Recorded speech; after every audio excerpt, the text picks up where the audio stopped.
시간이 되었습니다. 우리 모두 자리에서 일어서셔서 다 같이 묵상기도 드리심으로 2022년 1월 16일 주일 예배를 시작하겠습니다.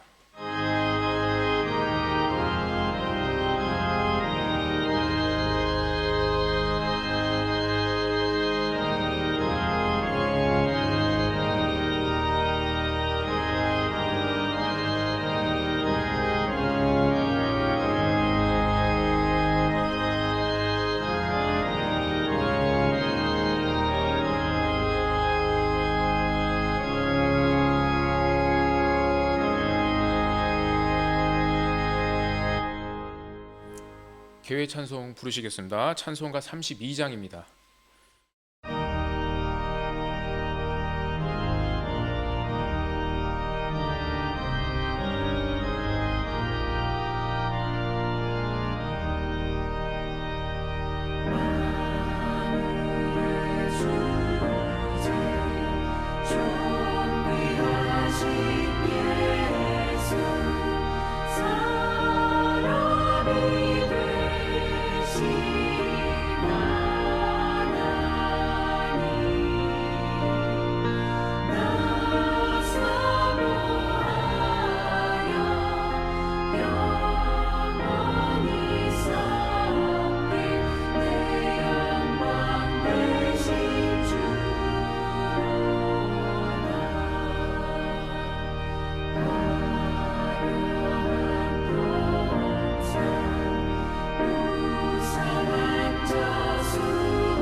교동문은 72번입니다. 이사야 58장.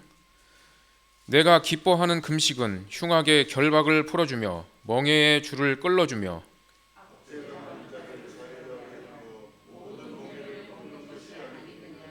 또 줄인 자에게 내 양식을 나누어 주며 유리하는 빈민을 집에 들이며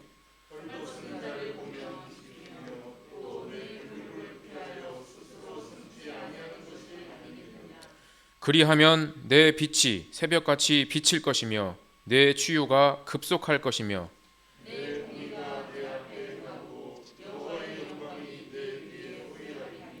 내가 부를 때에는 나 여호와가 응답하겠고 만일 내가 너희 중에서 멍에와 손가락질과 허망한 말을 제하여 버리고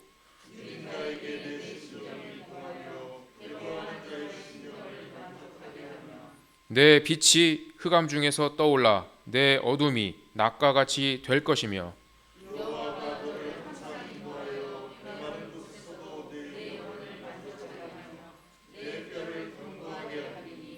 너는 물된 동산 같겠고 물이 끊어지지 아니하는 샘 같을 것이라. 아멘. 사도신경으로 신앙 고백하시겠습니다.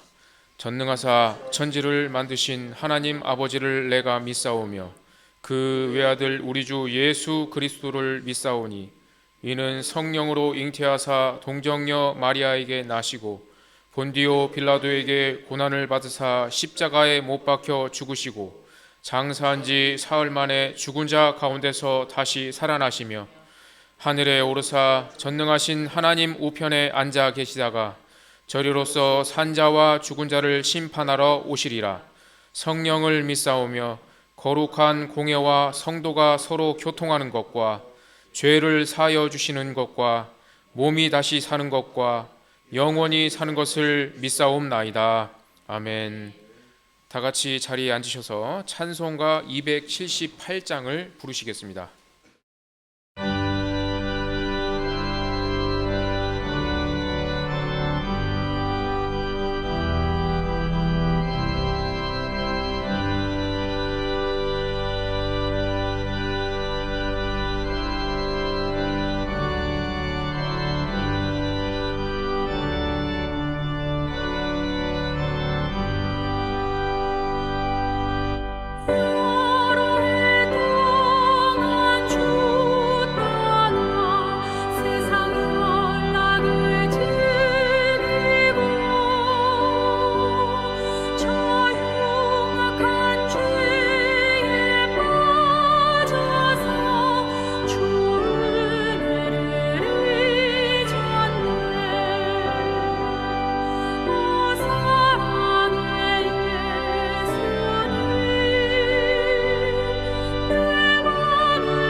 이 시간 예배를 위하여 이복순 권사님 나오셔서 대표 기도해 주시겠습니다.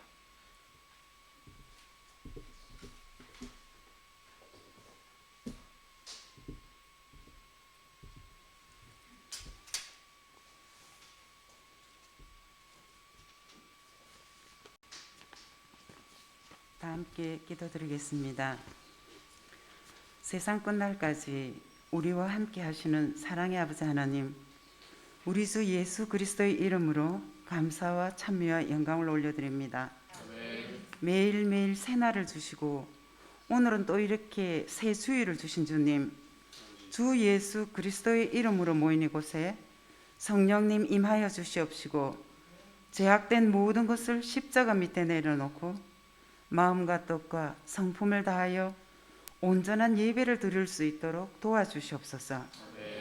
지난 한 주간 빛과 소금의 역할을 감당하기를 원했지만 마음의 원과는 달리 육신이 약하여서 깨어지고 부수어지고 쓰러지고 넘어짐의 고통 속에 있었지만 오직 우리를 도우시며 일으켜 주시는 하나님의 은혜로 승리하게 하셔서 예배의 자리에 나오게 하심을 감사드립니다. 이 교회 바깥은 지금 코로나로 오미크론으로 온 세계가 혼란스럽습니다. 질서와 공의의 하나님께서 보시기에 좋았다고 하시며 창조하셨던 이 세상은 눈에 보이지도 않는 바이러스가 우리의 삶을 어지럽히고 파괴하고 난리와 난리의 소문이 곳곳에서 들리는 것을 보면 주님 오실 날이 가까운 것 같습니다. 노아의 홍수를 통해 주님 재림을 어떻게 기다려야 할지를 보여주셨으니 보고 들은 것을 믿음으로 받아들여 삶에서 적용하며 살 수 있도록 도와주시옵소서. 욥바에 많은 사람이 있었지만 선행과 구제에 힘썼던 다비다만 도르가만 다시 사는 기적을 체험했던 것처럼 예수님의 마음을 품고 예수님 이름으로 사랑하고 용서하고 용서받고 일을 하고 공부를 하고 사업을 하고 봉사와 헌신을 하여 욕심을 내어 움켜쥐었으나 헛되이 사라지는 인생이 아니라 구워주고 나누어주고 감사와 희락과 화평으로 언젠가 갈 저 천국을 이 땅에서 미리 맛보며 살 수 있도록 도와주시옵소서.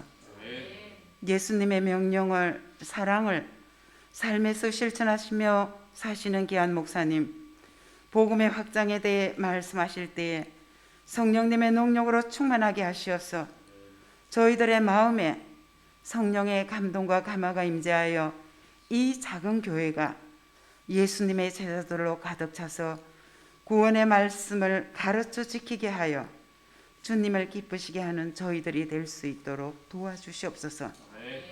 오늘도 함께하지 못한 귀한 교우들 마음마다 임재하여 주시옵시고 상한 마음으로 병으로 고통받는 교우들 하나님의 위로와 은혜가 임하여서 회복의 역사가 일어나게 하실 것을 믿고 감사를 드립니다.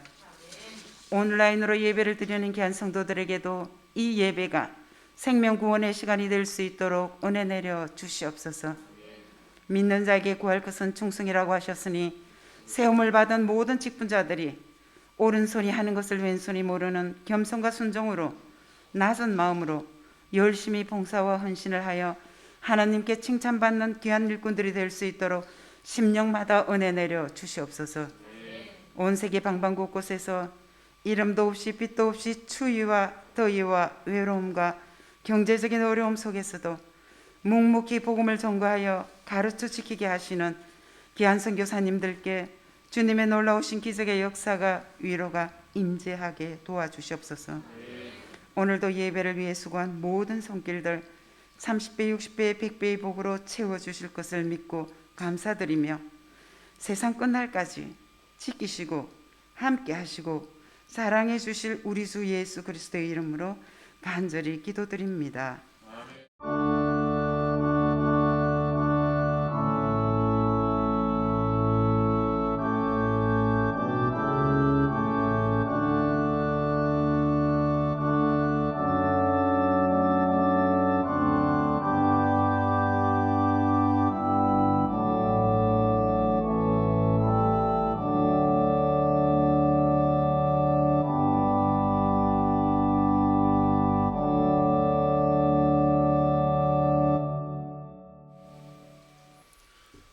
이 시간 성경 봉독하겠습니다. 오늘 주실 말씀 성경 본문은 신약성서 사도행전 10장 1절에서 8절까지의 말씀입니다. 우리 김주혁 집사님 나오셔서 대표로 봉독하겠습니다. 성경 봉독 후에 목사님 나오셔서 복음의 확장이라는 제목으로 귀한 말씀 전해주실 때 많은 은혜 받으시기 바랍니다.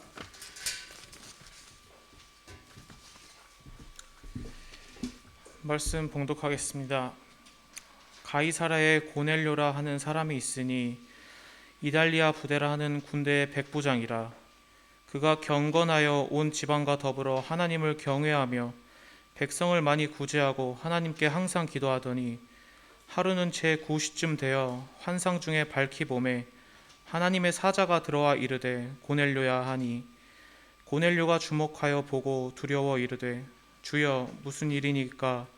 천사가 이르되 내 기도와 구제가 하나님 앞에 상달되어 기억하신 바가 되었으니 내가 지금 사람들을 욥바에 보내어 베드로라 하는 시몬을 청하라. 그는 무두장이 시몬의 집에 유숙하니 그 집은 해변에 있다 하더라. 마침 말하던 천사가 떠나매 고넬료가 집안 하인 둘과 부하 가운데 경건한 사람 하나를 불러 이 일을 다 이루고 욥바로 보내니라. 아멘.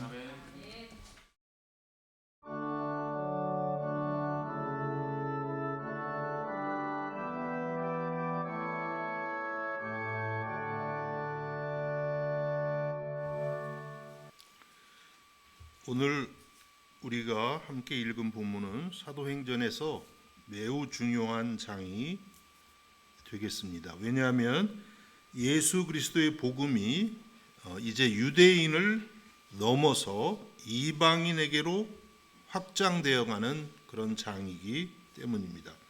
그동안 복음은 주로 이제 유대인들에게만 전해졌습니다. 예루살렘과 유대와 사마리아까지 복음이 전해졌습니다. 그런데 예수님께서 사도행전 1장 8절에서 이렇게 말씀하셨습니다. 오직 성령이 너에게 임하시면 너희가 권능을 받고 예루살렘과 온 유대와 사마리아와 땅끝까지 이르러 내 증인이 되리라 하시니라. 그래서 이제 예루살렘, 온 유대, 사마리아까지는 전도를 다 했어요. 우리 사도행전 8장에서 봤죠. 빌립이 사마리아에서 많은 사람들에게 병을 고쳐주고 또 귀신이 나가고 복음이 전해지는 것을 보았습니다. 그런데 이제 땅 끝까지 이르러야 되는데 이 과제가 아직 남은 것입니다. 그런데 예수님의 제자들은 그렇게 쉽사리 땅 끝을 향해 가지를 못했습니다.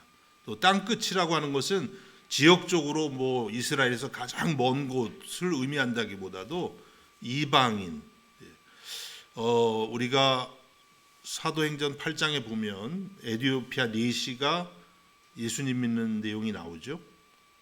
그 에티오피아 내시는 아마도 유대인이 아니었을까 이런 생각을 해봐요. 그러니까 아직까지 이방인에게 본격적으로 예수님의 복음이 전해지지를 못한 것이에요. 그래서 아직 예수님의 제자들의 생각에는 어떤 생각이 있냐면 오직 우리 유대인만이, 이스라엘 사람들만이 하나님께 선택받은 선민이다. 이런 선민의식이 강한 거예요. 그래서 유대인이 아닌 이방인에게 하나님을 소개한다, 예수님을 소개한다, 용납이 안 되는 것이죠. 우리 조선 사람들도 선민의식이 강하대요. 왜냐하면 조선이 영어로 하면 chosen이래요. CHOSEN. 웃으라고 했는데 chosen people. 그래서 선교사님들이 처음에 들어왔을 때 놀랬대요. 조선 사람 영어로 이제 알파벳을 썼는데 chosen people 이렇게 되어 있는 거예요. 이 사람들은 그냥 하나님이 선택한 사람들이네 이런 생각을 했다는 거 아니겠어요?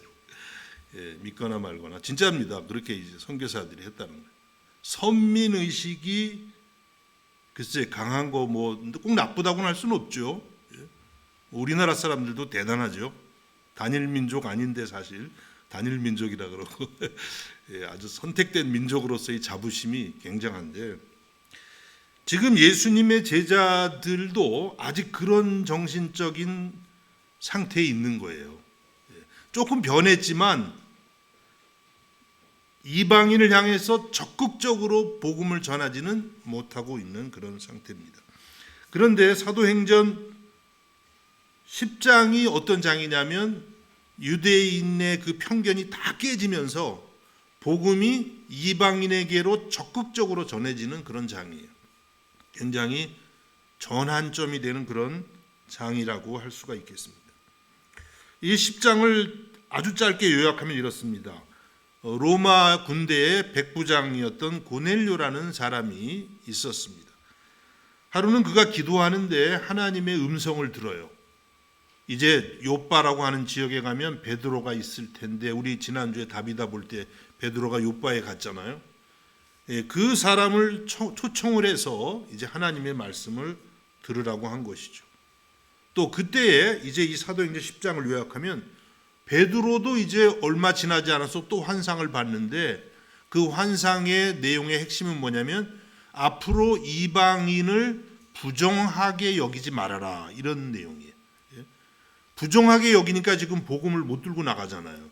그래서는 안 된다, 이런 이제 내용의 환상을 보게 되고, 결국은 이제 베드로가 고넬료의 집을 방문해서 거기서 예수님의 복음을 전합니다. 그래서 이 로마 사람이었던 고넬료, 그리고 그의 가족들, 친구들이 거기서 예수님을 믿게 되고 또 성령 체험을 하는 그런 내용이 이 사도행전 10장의 내용이에요. 우리는 이제 8절까지 읽었지만 그 후에 이렇게 말씀이 되어 있습니다.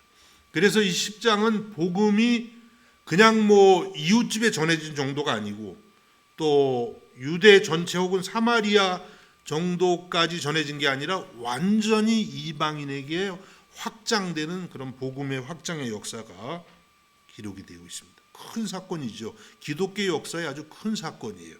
거기서 쓰임 받은 사람이 누구냐면 사도 베드로하고, 어쩌면 더 중요한 인물은 이 로마의 군대의 백부장이었던, 장교였던 고넬료라고 하는 인물이 됩니다. 오늘 이 말씀을 살펴보면서 이 사도행전 10장을 잠시나마 살피면서 복음은 어느 때 확장될 수 있는지 한번 생각해 보고자 하는 것입니다. 첫 번째, 복음은 규칙적인 기도 생활을 통해서 확장됐습니다. 규칙적인 기도 생활. 아까 제가 영어 성경 본문을 따라서 쭉 보는데 기도를 했다 그러는데 레귤러리, 영어로 레귤러리 하시죠. 레겔 메시, 레귤러리. 예. 규칙적으로 기도를 할 때에 하나님의 역사, 복음의 확장의 역사가 일어났다는 거예요. 사도행전 10장 1절과 2절을 봅니다. 가이사랴에 고넬료라 하는 사람이 있으니 이달리아 부대라 하는 군대의 백부장이라. 예, 고넬료를 소개하죠. 이달리아 부대, 어느 나라예요? 이탈리아겠죠. 이탈리아 부대. 그러니까 여기는 로마인들로 구성된 군대겠다 하는 걸 알게 되고, 거기에 군대 백부장이었어요. 백부장은 약 100명의 군사를 거느리는 지휘관을 말합니다. 상당히 힘이 있는 사람들이에요. 또 이 식민지 국가 이스라엘을 다스릴 때 그 지역, 이 가이사랴 지역에서 굉장히 힘이 있는 그런 군대의 지휘관이다, 이렇게 볼 수가 있습니다. 그런데 2절을 보면 그가 경건하여 온 지방과 더불어 하나님을 경외하고, 경건한 사람이었어요. 성경에서 경건하다는 것은 하나님을 마음을 다해서 믿을 뿐만 아니라 그의 삶이 또 어려운 이웃을 구제하는 그런 삶을 살아가는 사람을 경건하다고 말합니다. 그리고 세속에 물들지 않고 하나님의 말씀대로 사는 사람.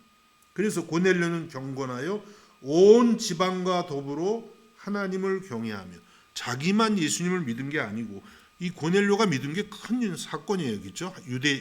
아직은 복음을 안 들었지만 어쨌든 유대교의 하나님, 여호와 하나님을 믿었다는 것은 큰 사건이죠. 뭐 부족함이 없는 사람이고 또 로마인인데, 자기는 지배 국가에서 온 사람인데 식민지 사람들이 믿는 그 하나님을 믿었다. 쉬운 일이 아니죠. 그래서 믿었는데 온 집안과 더불어서 참 모범이 됐던 사람 같아요. 그러니까 아버지가 믿으니까 그냥 온 집안이 다 믿게 되고, 그렇죠? 나중에 보면은 온 집안만 믿은 게 아니라 친구들도, 친척들도 그렇게 고넬료가 믿는 하나님을 믿은 걸 볼 수 있어요. 하나님을 경외하며 백성을 많이 구제하고, 우리 지난주에 우리 권사님 기도하신 대로 다비다가 얼마나 구제를 참 많이 했습니까? 이 고넬료도 그렇게 구제를 많이 했어요.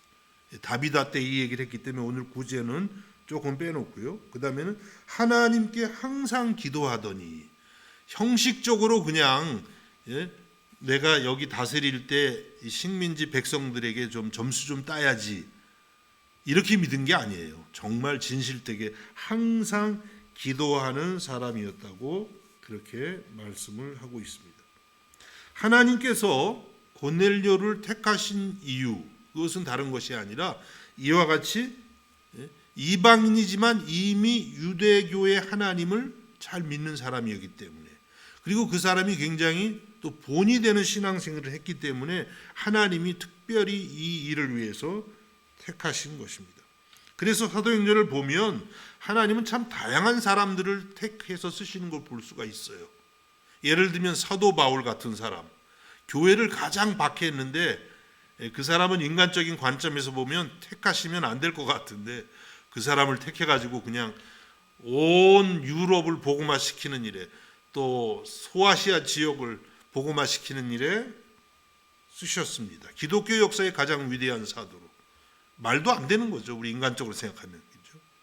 그런 사도 바울을 택했는가 하면 고넬료는 하나님을 정말 신실하게 믿고 있었던 그런 고넬료를 택하신 것을 볼 수가 있어요. 하나님 앞에 사울도 사실 하나님을 믿은 사람인데 좀 마음결이 많이 다른 사람 같아요. 고넬료는 상당히 하나님 앞에 겸손하고 또 하나님 앞에 순종하는 그런 사람이었던 것 같습니다. 그래서 하나님은 여러 모양의 사람들을 택하세요. 그래서 우리들이 전도할 때 이 사람은 보니까 하나님이 절대 택할 수가 없겠어 라는 사람은 없어요. 교회를 막 박해하고 그런 사람, 사실은 하나님이 사도 바울처럼 쓰실 가능성이 있는 사람일 수가 있다고 하는 거예요. 하나님께서는 이렇게 고넬료의 훌륭한 점을 보시고 택했습니다. 특별히 어떤 모습이냐면 무엇보다도 기도하는, 규칙적으로 기도하는 고넬료를 하나님께서 택하신 것을 볼 수가 있어요.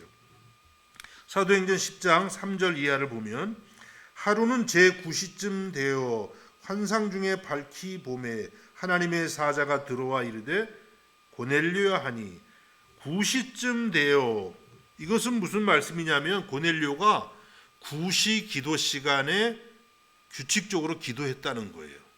여러분 아시죠? 유대인들은 그 당시에, 지금은 잘 모르겠는데요, 하루에 3번을 규칙적으로 기도했어요. 물론 경건한 유대인들이. 그래서 유대인 시간으로 3시, 6시, 9시. 또 유대인 시간으로 3시면 오늘 우리 시간으로는 6을 더하면 됩니다. 그러니까 아침 9시, 낮 12시, 오후 3시 이렇게 3번을 기도했는데, 지금 이 시간은 어느 때냐면은 9시, 그러니까 오후 3시에 기도를 했다는 거예요. 그러니까 이 고넬료가 이방인 장교였는데 이렇게 유대인의 전통에 따라서 하나님께 규칙적으로 기도했던 것을 보게 되는 것입니다. 마치 어떤 것 같냐면 하나님하고 고넬료가 이렇게 기도 시간이 약속되어 있는 것 같아요. 미팅 하잖아요. 우리 약속하고. 그래서 고넬료가 9시에 갑니다. 그러면 하나님이 알았다 그러고 와서 만나가지고 거기서 이제 말씀해 주시고 또 계시해 주는 것과 같습니다. 여러분, 우리가 사도행전을 자세히 읽어보면 하나님께서는 이렇게 기도 시간을 정해서 기도하는 사람들에게 잘 찾아오세요. 우리가 참고해야, 반드시 참 교훈을 얻어야 되는 내용이 아닐 수가 없습니다. 우리가 사도행전 3장에 보면 베드로와 요한이 성전에 기도 시간에 기도하러 올라가다가 나면서부터 걷지 못한 그런 사람을 고치는 내용이 나옵니다. 사도행전 3장 1절과 2절에 이렇게 말씀합니다. 제9시 기도 시간에 베드로와 요한이 성전에 올라갈새 나면서 못 걷게 된 이를 사람들이 메고 오니 이는 성전에 들어가는 사람들에게 구걸하기 위하여 날마다 미문이라는 성전문에 두는 자라. 제9시 기도 시간에 베드로와 요한이 성전에 올라갈 새 구시기도 시간, 이때도 오후 3시죠. 그 베드로와 요한이 성전에 기도하러 올라가는 거예요. 아, 주님하고 약속한 시간이지 3시가 다 됐네. 그리고 이제 걸어 올라가는데 벌써 그 올라가는 마음이 어떻겠어요? 벌써 하나님 만나겠죠. 예? 기도 시간이라는 게 그런 의미가 있어요. 정해 놓으면은 벌써 한 30분 전부터, 물론 처음에는 많이 잊어먹다가, 예? 그래도 이제 그걸 생각하면은 그래, 하나님하고 내가 12시에 약속했지. 그러면 11시 한 40분부터 마음이 설레고 무슨 기도를 해야 될까? 막 정신없이 돌아다니다가도 그때 단 3분만이라도 기도해야지. 그러면 마음이 우리 주님께로 향하게 되는 것이. 그래가지고 베드로하고 요한이 이 구시기도 시간에 성전에 올라가다가 벌써 성령이 충만한 거예요. 그래서 나면서부터 안전뱅이 된, 걷지 못하게 된 사람을 나사렛 예수 그리스도의 이름으로 고치는 기적이 일어난 줄로 믿습니다. 오늘 이 사도행전 10장에도 우리는 8절까지 읽었지만 9절부터 보면 이제 사도 베드로도 환상을 봐요. 예. 하나님께서 지금 양 두 사람에게 다 역사하시는 거예요. 그러니까 이것은 사실은 베드로가 뭐 있고 고넬료가 있지만 이것을 전부 주관하시는 분은 하나님이시라는 걸 우리가 알게 됩니다. 그 베드로는 또 몇 시에 기도를 했나요? 9절 보니까 사도행전 10장 9절에 이튿날 그들이 길을 가다가 그 성에 가까이 갔을 때에 베드로가 기도하려고 지붕에 올라가니 그 시각은 몇 시예요? 제 6시더라. 6시는 어떻게 돼? 6 더하기 6.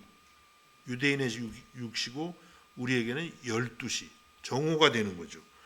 누가복음을 기록한 누가, 또 사도행전을 기록한 사람도 누가인데 이 누가가 베드로가 기도하러 올라간 시간은 제 6시였다. 굳이 6시를 이야기합니다. 왜 이런 것을 꼭 언급하겠어요? 9시였다. 9시였다. 6시였다. 누가가 우리에게 무엇을 전하고 싶은 것입니까? 말씀드린 것처럼 이렇게 기도의 시간을 정해서 규칙적으로 하나님께 나갈 때에 더 응답의 효과가 있다는 거예요. 하나님 만나기가 더 수월하고 우리의 기도 생활이 더 효과적일 수 있다는 것을 우리에게 메시지를 계속 전하고 있는 것입니다.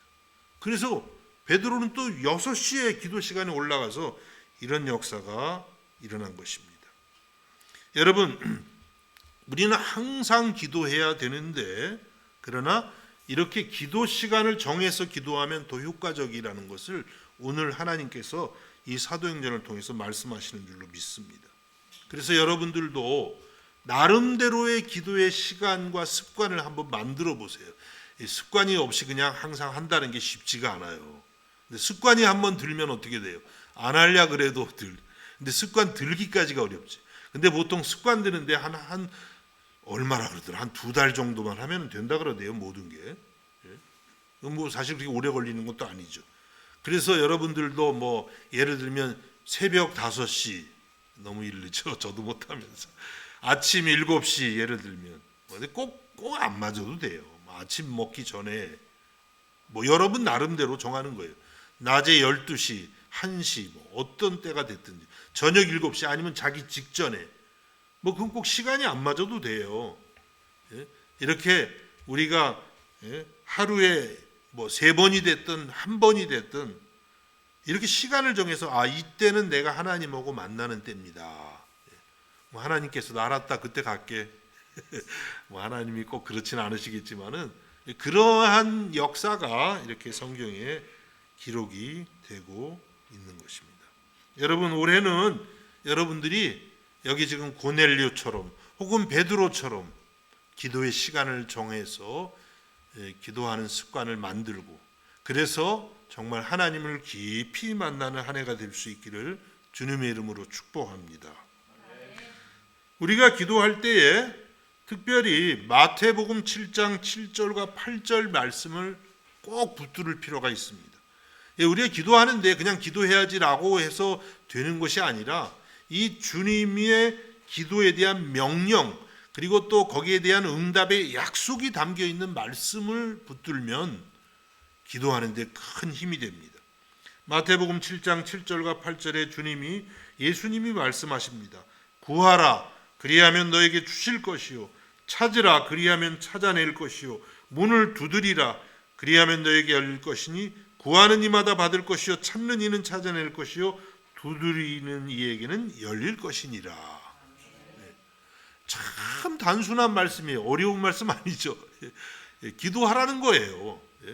구하라, 찾으라, 두드리라 다 똑같은 말씀이에요. 기도하라는 말씀인데 예수님께서 우리가 얼마나 기도를 안 하는지 같은 내용의 말씀을 그냥 조금씩 바꿔가지고 지금 계속 강조하는 거예요. 구하라, 구하지 않는 거예요. 우리가 찾으라, 찾지를 않아요. 두드리라, 두드리면 열리는데 두드리지를 않는다는 것입니다. 그리고 이렇게 구할 때 주신다고 약속하시고, 약속이에요. 약속. 찾는 사람은 반드시 찾아낼 것이다. 주님께서 그렇게 하신다는 거죠. 그래서 기도할 때 지혜가 임하고요. 기도할 때 하나님의 뜻이 보이고요. 그렇습니다. 여러분 삶이 막막하십니까? 올 한 해 어떻게 살아가야 되나? 주님의 말씀처럼 기도할 때, 구할 때에 놀라운 하나님의 축복이 임할 줄로 믿습니다. 기도할 때에 하나님께서 알지 못했던 것을 찾아내게 하시는 지혜를 허락하십니다. 두드리라 그러면 너에게 열릴 것이니, 아무리 문이 꽉 막혔을지라도 이 세상의 모든 역사를 주관하시는 분은 우리 하나님이십니다. 그래서 하나님께 나가서 우리가 계속해서 두드리면 어떤 막힌 문도 우리 앞에 다 활짝 열리는 줄로 믿습니다. 여러분 예수님께서 이 말씀을 하실 때 그냥 하셨겠어요? 그냥 하신 게 아니에요. 예수님이 이렇게 기도하시고 응답을 받고 그러고 말씀하신 거 아니겠어요? 그렇죠? 주님은 하나님의 아들이심에도 불구하고 그냥 막 살아가신 게 아니에요. 나 하나님의 아들이야, 능력이 있어, 그냥 살아도 돼. 그게 아니고 예수님도 날마다 새벽 미명에 일어나서 한적한 곳에 가서 기도하시고 어떤 문제가 있으면 항상 처리하시고 그렇게 하시면서 아버지 앞에 나가서 구하고 찾고 두들길 때 하나님 아버지께서 응답하시는 것을 경험하신 거예요. 그리고 우리에게 말씀하신 것입니다. 여러분 우리들도 주님의 이 말씀을 따라 기도할 때에 반드시 응답을 경험하게 될 줄로 믿습니다. 여러분 이 주님의 말씀을 마음에 계속해서 듣는 거예요. 우리가 그때 우리 안에도 기도의 불이 붙게 될 줄로 믿습니다. 지금 고넬료는 이와 같이 하나님 앞에 끊임없이 기도하는 사람이었어요. 그래서 이제 말씀을 보면 그 기도가 상달되었다 이렇게 말씀을 했습니다. 우리가 이미 읽었는데요. 10장 4절에 보면 내 기도와 구제가 하나님 앞에 상달되어 기억하신 바가 되었으니, 이 기도를 하려면 하나님 앞에 상달될 만큼 하셔야 돼요. 조금 하고 그냥 이 정도면 들어주시겠지가 아니라 정말 인내심을 갖고 하나님의 마음이 움직일 때까지, 상달될 때까지. 여러분 우리가 하나님께 어떤 기도 제목을 가지고 기도하는데 거의 이제 90%가 됐어요. 10%만 더 기도하면 이제 상달되는데 포기하는 그런 기도가 얼마나 많을까요? 아쉽게도. 아니면 그냥 한두 번 기도하고 포기해버리는 그런 기도는 또 더 얼마나 많을까요? 여러분 우리는 하나님의 마음이 움직일 때까지, 하나님이 감동하셨다는 거예요. 내 기도와 구제가 하나님 앞에 상달되어 하나님 마음이 움직였어요. 기억하신 바 됐다. 아, 고넬료를 꼭 기억해야 되겠네. 이런 마음이 하나님이 드셨다고 말씀합니다. 물론 모든 것을 하나님이 다 주관하시지만 그러나 우리 편에서 이렇게 기도에 대한 책임이 있다는 것을 오늘 성경은 우리에게 말씀하고 있습니다. 여러분 올 한 해 여러분의 기도가 하나님 앞에 꼭 상달되어서 여러분을 통해서 하나님의 기적과 하나님의 축복과 능력이, 복음이 확장될 수 있기를 주님의 이름으로 축복합니다. 두 번째 복음의 확장은 편견을 버리면서 시작이 되었습니다. 편견 혹은 고정관념 혹은 고집, 우리 너무 많죠. 저보고도 고집 많다고 누가 그러더라고요. 가까이서도 그러고 조금 멀리서도 고집이 많아요. 제가 편견도 많고 고정관념은 또 얼마나 많은지 몰라요. 그런데 오늘 이 사도행전 10장을 보면 그런 것들을 다 버리고 깨트려 갈 때 복음이 나를 넘어서 가는 거예요. 본문 6절과 7절을 봅니다. 그는 누구냐면 이제 베드로는, 하나님이 지금 고넬료에게 베드로를 불러와라. 그런데 베드로는 무두장이 시몬의 집에 유숙하니 그 집은 해변에 있다 하더라. 마침 말하던 천사가 떠나매 고넬료가 집안 하인 둘과 부하 가운데 경건한 사람 하나를 불러 이 일을 다 이루고 요바로 보냅니다. 지금 천사가 나타나서 고넬료에게 베드로가 무두장이 시몬의 집에 있다 이렇게 말씀합니다. 하나님은 다 아시는 거예요. 지금 베드로가 어디 있는지 다 하나님이 지금 전부 지금 올가나이즈 하는 거예요. 전부 이렇게 해가지고 일하시는 거죠. 무두장이 집에 있다 그랬습니다. 무두장이가 뭘까요? 무두장이는 어떻게 말해야죠? 짐승의 가죽을 가지고 옷이나 무슨 신발이나 이런 걸 만드는 사람이에요. 그걸 뭐라 그래요? 한국말로? 응? 아파치? 근데 이 사람들을 무두장이를 이 유대인들은 굉장히 부정하게 생각했어요. 그러니까 부정하다는 거 속되게 더럽게 이렇게 생각했어요. 왜냐하면 무두장이가 이제 일을 하려면은 짐승을 잡잖아요. 그래서 거기서 이제 가죽을 벗겨서 일을 하게 되는데 그 잡는 짐승 중에는 부정한 율법에 의하면 부정한 짐승들도 얼마든지 있고 또 율법에서는 이 사체 짐승의 사체를 만졌을 경우 그 사람은 부정하다 그래요. 그래서 이 일을 하는 사람들을 유대인 사회에서는 굉장히 무시했다고 합니다. 그래서 지금 이 무두장의 집이 저 욥바의 해변가에 있다. 왜 해변가에 있겠어요?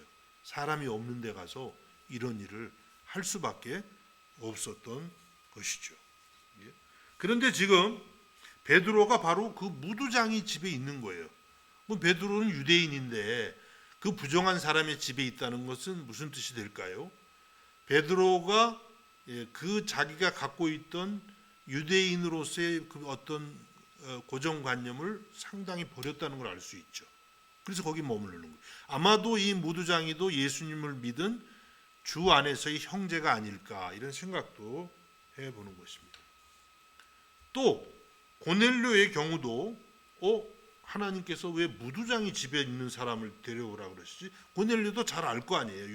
유대교를 믿으니까 그 사람은 부정한 사람인데 내가 잘못 들었나? 하지 않았어요. 곧바로 순종해서 사람들을 베드로에게 보내는 것을 보게 되는 것입니다.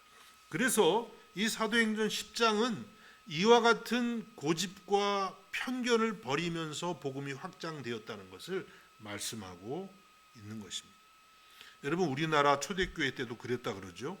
복음이 들어왔을 때 사회에서 이렇게 천대받는 직업을 갖고 있는 사람들 그 당시에 요즘은 뭐 전혀 그렇지 않지만은 조선시대 말기에 천대받는 직업들이 있었잖아요. 그 사람들에게 복음이 먼저 전해졌어요. 선교사들이 그런 한국 사회의 어떤 고정관념 개의치 않고 그들에게 복음을 전하면서 복음이 확장되는 것을 볼 수가 있습니다. 그리고 우리나라 한국 초대교회 때는요, 그 당시 조선 말기에 아직도 양반이 있고 뭐 이렇게 상민이 있고 뭐 그런데 같이 교회 생활했다는 거예요. 쉽지 않은 그런 일이죠. 그러나 예수의 복음 안에서 다 하나가 되는 그러한 역사가 있었던 것입니다. 여러분 복음은 이와 같이 세상이 규정해 놓은 여러 가지 편견이나 고정관념들을 뛰어넘을 때 확장이 되는 거예요. 못 넘어 그러면 더 이상 복음이 진행이 될 수가 없는 것입니다. 또 이제 이렇게 고넬료가 사람들을 베드로에게 보냈는데 그때 베드로도 놀라운 환상을 보게 돼요. 그게 이제 9절에서 16절에 자세히 나와 있습니다. 그 환상의 내용은 이렇습니다. 베드로도 이제 제6시에 기도하러 갔죠. 6시에 기도하러 갔는데 갑자기 환상이 보여요. 근데 보니까 하늘에서 큰 보자기 같은 게 하나가 내려오네요.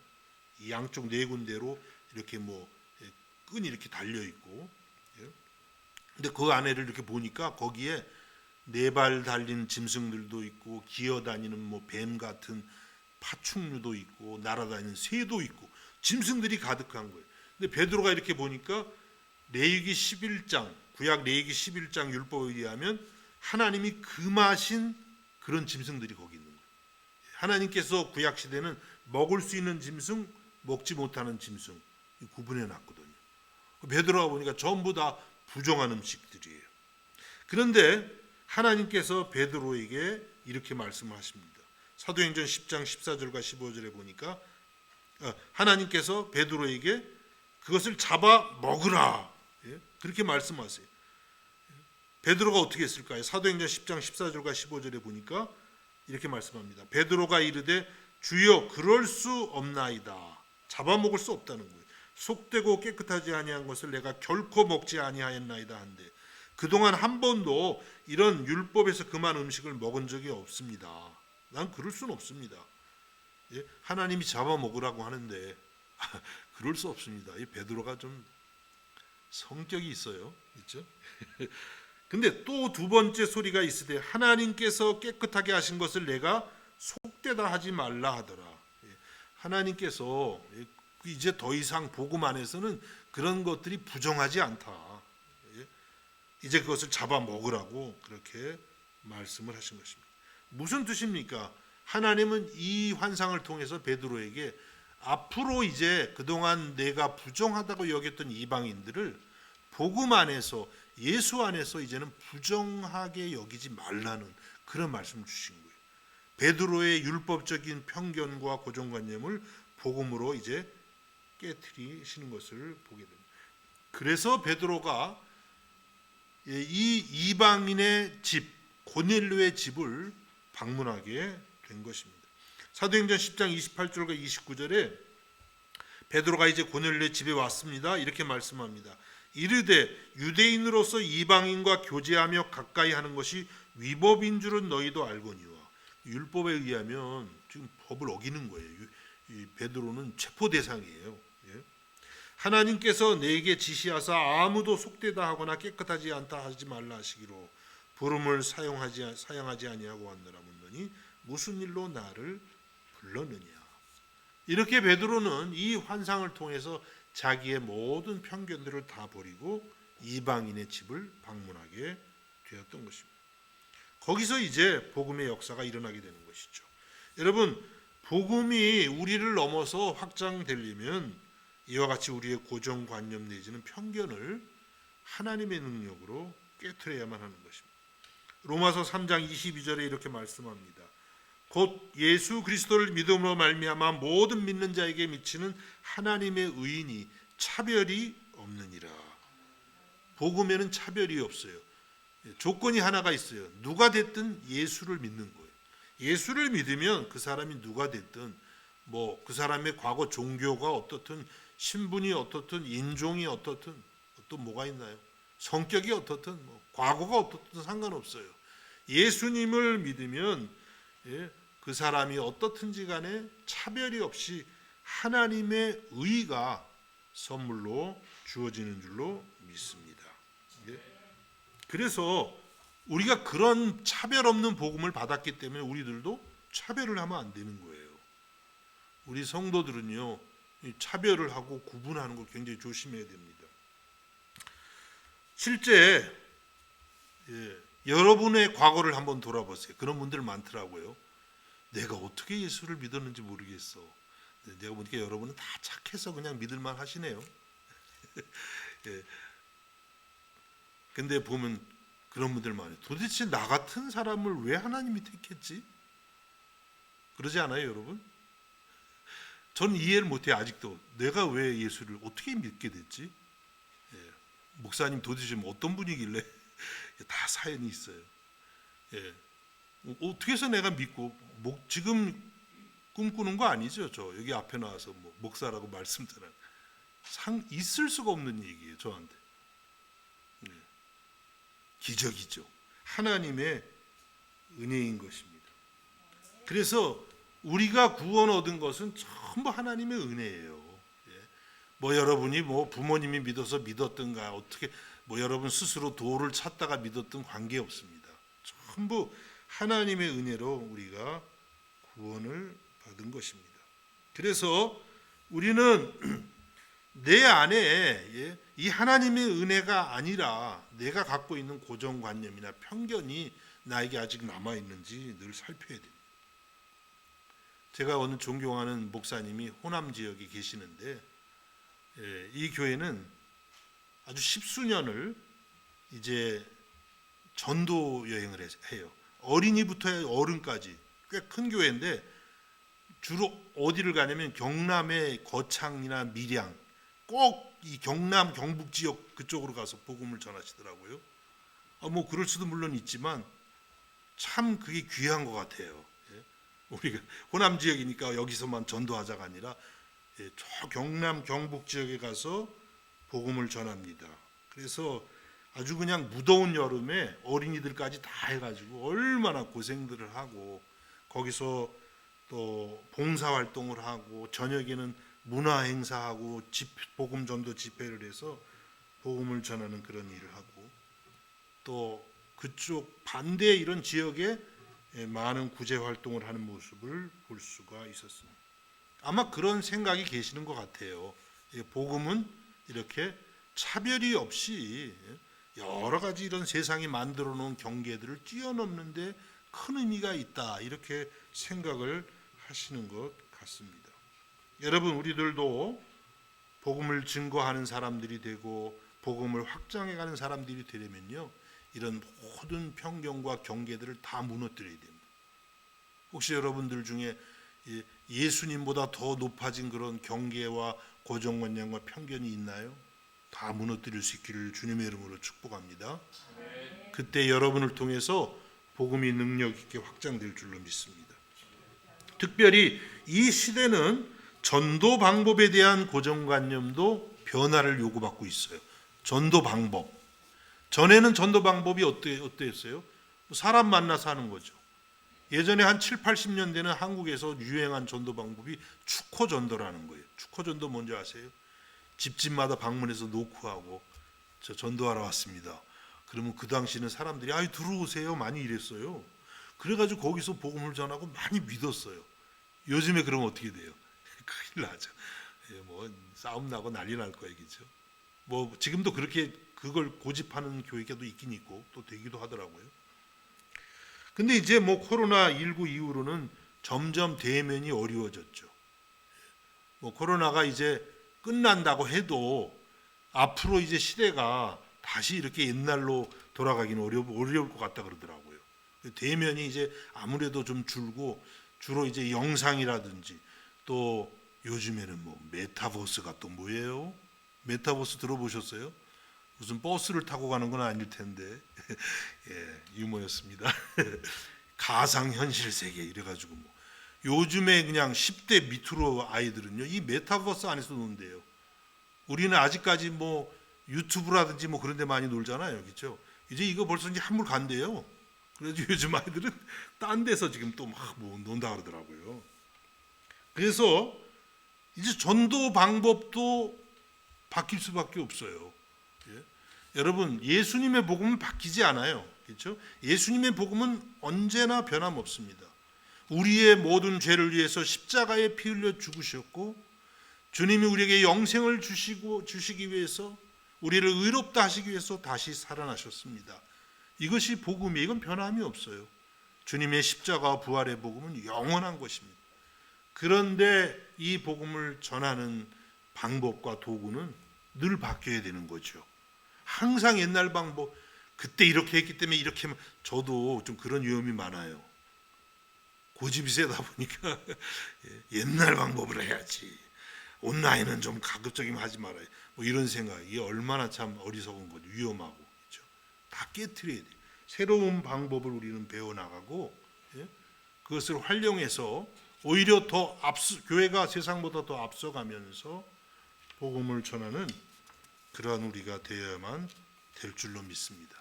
여러분, 우리가 가진 모든 편견, 고정관념, 인간이 만들어 놓은 모든 경계들을 예수 그리스도의 이름으로 다 깨트리고 복음의 확장의 도구가 될 수 있기를 주님의 이름으로 축복합니다. 마지막 세 번째 간략하게 말씀드립니다. 이 복음의 확장은 예수 그리스도께 초점을 맞출 때에 일어났어요. 예수님께 초점을 맞추는 거예요. 사도행전 10장 24절에서 26절을 봅니다. 이튿날 가이사랴에 들어가니 고넬료가 그의 친척과 가까운 친구들을 모아 기다리더니, 대단하죠? 고넬료가 친척 친구들을 모아 기다렸습니다. 마침 베드로가 들어올 때 고넬료가 맞아 발 앞에 엎드려 절하니, 여기서 절했다는 건 거의 신께 경배하듯이 했다는 거예요. 예? 베드로를 정말 하나님의 종으로 알았던 것이죠. 자, 26절에 보니까 베드로가 일으켜 이르되 일어서라 나도 사람이라 하고. 예. 저 같으면은 고넬료가 이렇게 절할 때 속으로 알아보는군. 내가 예수님의 수제자라는 걸 어떻게 알았지 이 친구? 그거 좀 차 좀 내와 뭐 이러고 이제 그랬을 것 같은데 뭐 안 그럴 수도 있겠고. 베드로는 어떻게 했나요? 베드로는 26절을 보니까 일으켰어요. 그리고 일어서라 나도 사람이라. 일어서세요. 번역을 그냥 이렇게 반말처럼 했지만 우리말로 하면 일어서세요. 저도 당신과 똑같은 죄인입니다. 이렇게 고백한 거예요. 그렇죠? 자신을 드러내지 않았던 것입니다. 그리고 10장 36절 이하에 보면 베드로는 고넬료와 거기 모인 사람들에게 예수님을 전하는 거예요. 베드로가 높이고 싶었던 분, 베드로가 소개하고 싶었던 분은 자기 자신이 아니에요. 오직 하나님의 아들 예수 그리스도였던 것입니다. 그래서 사도행전 10장 43절에 이렇게 말씀해요. 이제 베드로의 설교의 그 마지막 내용이죠. 그에 대하여, 그러니까 예수에 대하여 모든 선지자도 증언하되요.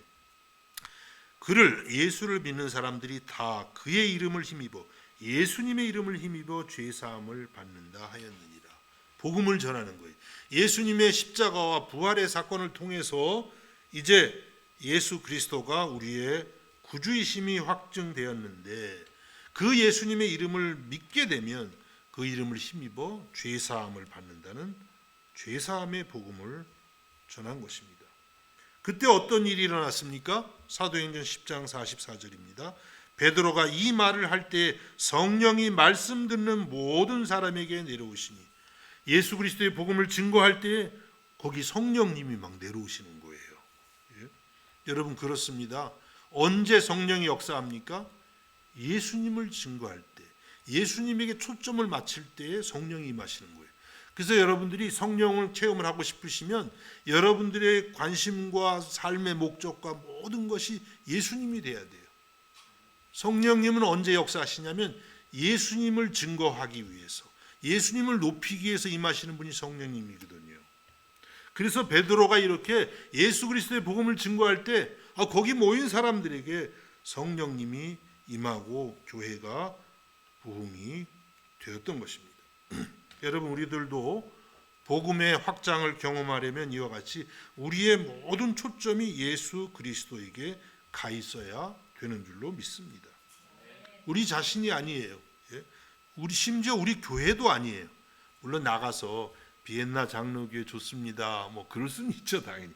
뭐 목사님도 그런 것도 하지 말라거나 그런 건 아닌데, 그러나 그럴 때에도 결국 우리의 초점은 뭐예요? 그 사람에게 뭐 비엔나 장로교회 뭐 속하는 사람, 그것도 좀 의미는 있지만 그것보다 사실 더 본질적이고 근본적인 건 뭐예요? 예수님께 인도하려고. 그 사람이 정말 예수님을 알고 예수님을 경배하고 예수님을 따라가는 예수님의 제자가 되기 위해서 하는 것이에요. 그 전부 우리가 하는 일이 그거예요, 전부. 그래서 우리가 누구를 돕는 이유, 서로 인간관계를 맺는 이유, 직장생활, 가정생활, 교회생활의 모든 교제, 그 초점은 예수 그리스도인 것입니다.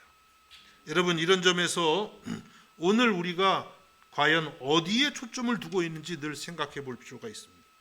특별히 오늘날 신학은 예수님을 높이고 예수님을 전하는 일보다는 예를 들어서 사회 정의를 우리가 해야 된다, 환경을 보호해야 된다, 인권 문제에 관심을 가져야 된다, 이런 것에 더 관심이 많은 것 같아요. 물론 필요해요. 교회가 또 그런 것도 해야 됩니다. 그렇지만 그런 것들은 교회의 본질적인 사명은 아니에요. 복음이 없이, 그리스도가 없이 그런 일을 하는 것은 옳지 못합니다. 그런 것들을 하면 세상과 교회가 별로 차이가 없어요. 세상에서도 하거든요. 인권운동, 또 환경보호도 하고, 사회정의 다 합니다. 교회의 본질적인 사명은 그런 것이 아니라 예수 그리스도를 높이고 경배하고 마음을 다해서 예배하고 그 예수 그리스도를 전하고, 그래서 사람들로 하여금 작은 예수로 살아가게 하는 것인 줄로 믿습니다. 그러기 위해서는 우리 자신이 먼저 예수 그리스도께 사로잡혀 있어야 돼요. 내가 예수님께 사로잡혀 있지 않는데 어떻게 사람들에게 예수를 전해주겠어요? 자꾸만 나를 전하고 나를 따르라고 할 수가 있잖아요. 혹시 여러분 저를 따르는 분 우리 교회 보니까 하나도 없더라고요. 좀 따라주세요. 네, 물론 인간적으로 따르는 것, 그거 아주 안 좋은 겁니다. 그렇죠? 오직 우리는 교회에 와서는 예수님만 따르는 거예요. 저 미워해도 상관없어요. 여러분이 예수님만 따르신다면 그것이 옳은 거예요. 고린도후서 10장 4절과 5절에 이렇게 말씀합니다. 우리의 싸우는 무기는 육신에 속한 것이 아니요 오직 어떤 견고한 진도 무너뜨리는 하나님의 능력이라. 모든 이론을 무너뜨리며 하나님 아는 것을 대적하여 높아진 것을 다 무너뜨리고 모든 생각을 사로잡아 그리스도에게 복종하게 하니. 참 이 귀한 말씀인데요.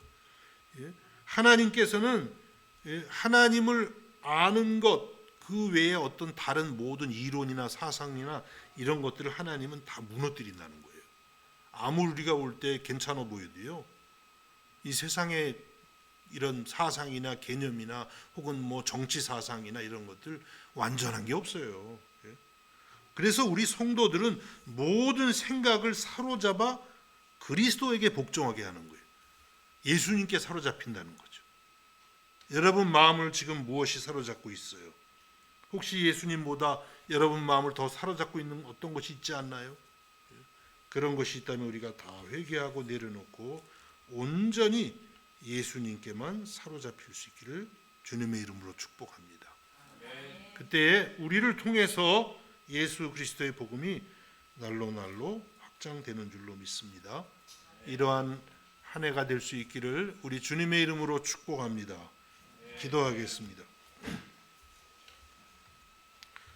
주님, 고넬료처럼 또 베드로처럼 복음을 확장시키는 주님의 도구가 되기를 원합니다.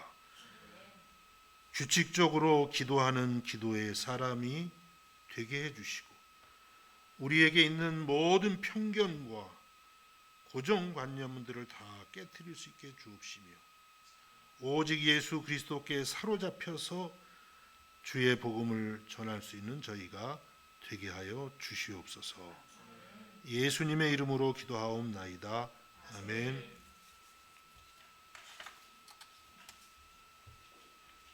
우리 찬송가 309장 목마른 내용은 찬송하겠습니다.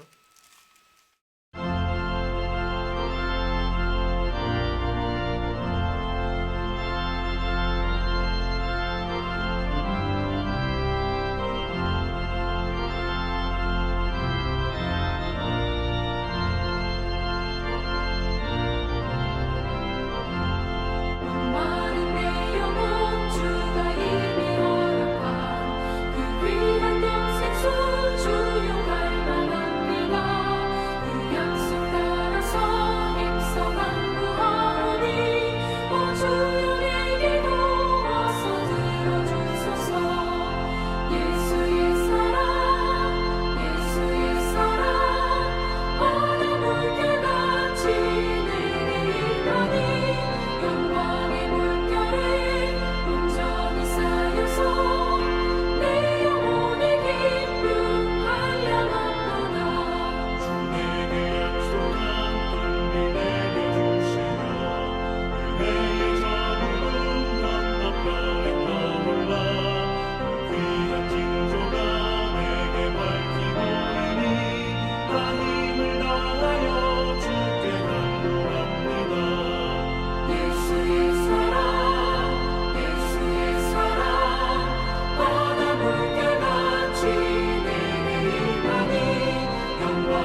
주님 감사합니다. 주님의 놀라운 사랑을 받고 오늘도 기쁨으로 주 앞에 나와 찬송과 영광을 주께 돌립니다. 또한 우리의 몸과 마음을 정성을 주께 드리오니 우리의 모든 것을 받아주시고 우리를 주님의 도구로 온전히 삼으셔서 주의 나라와 복음을 증거하는 일에 날마다 쓰임받는 저희가 되게 하여 주옵소서. 드린 손길마다 기억해 주시고 복을 주셔서 영육간에 강건케 해주시고 하나님 나라를 위해서 귀하게 준비되고 쓰임받게 하여 주옵소서. 예수님의 이름으로 기도하옵나이다. 아멘. 우리 다 함께 자리에서 일어나셔서 주기도문을 찬양하겠습니다.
지금은 우리 주 예수 그리스도의 은혜와 하나님 우리 아버지의 무한하신 사랑하심과 성령의 감화와 감동과 위로하심과 교통하심의 역사가 이 시간 아버지 앞에 나와 예배하는 사랑하는 성도들 머리 위에 저들의 가정과 학업과 생업 가운데에 이제로부터 영원까지 함께 하시기를 간절히 축원하옵나이다.